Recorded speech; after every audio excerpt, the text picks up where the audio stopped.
This is WENY News. Thanks for clicking on the webcast. I'm Joe Malillo. Here's the latest from WENY News and the Star-Gazette. Well, we begin today with a fire that destroyed a home in the village of Horseheads. It broke out yesterday around 4 in the afternoon at this home at 105 Duncan Drive.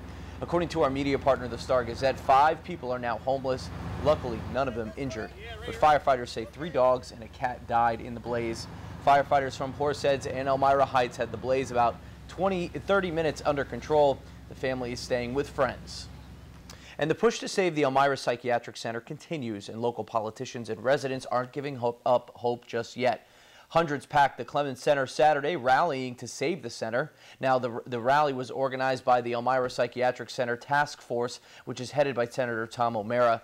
The message to Governor Andrew Cuomo's administration was clear. Why close one of the top-rated facilities? The Elmira Psychiatric Center has about 100 inpatients right now. With the new Regional Centers of Excellence plan proposed by the State Office of Mental Health, those patients would have to go to Buffalo or Utica for care.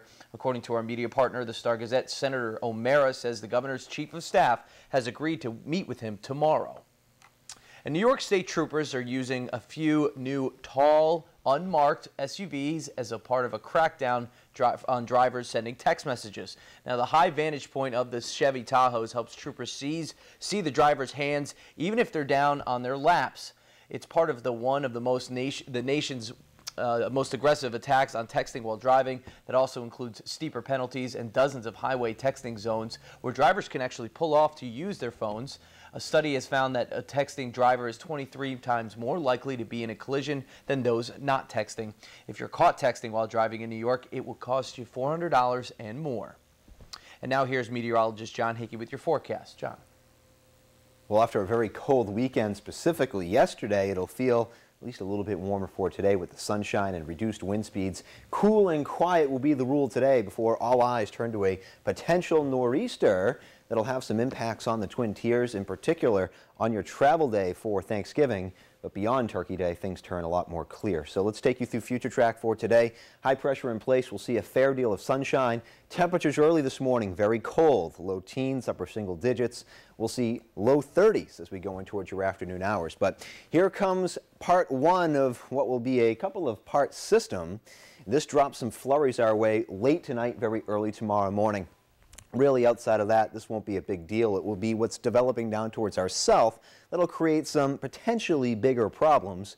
You can see what happens when we pause future track at 4. Burst of heavy snow on the front side of the system before we eventually change over to a mix, perhaps some freezing rain, a driving cold rain at times, before we flip back over to snow on the back side of this thing. So what I'm calling for so far, not going to put out specific numbers just yet. Stay tuned to WENY News at noon, likely to have a snow map by then. What I'm most confident in now, mostly rain event for Binghamton, points to the east. Snow and mix for a lot of us, so we'll see several inches of snow accumulation. Going to be tough to measure, though. Further back to the west, mostly snow event, so it looks like ski areas like Bristol Mountain and out towards Holiday Valley could actually do pretty well out of this. First warning, 7-day forecast. Turning cool beyond your Turkey Day will keep things in the low 30s. That's your forecast. Here's Joe.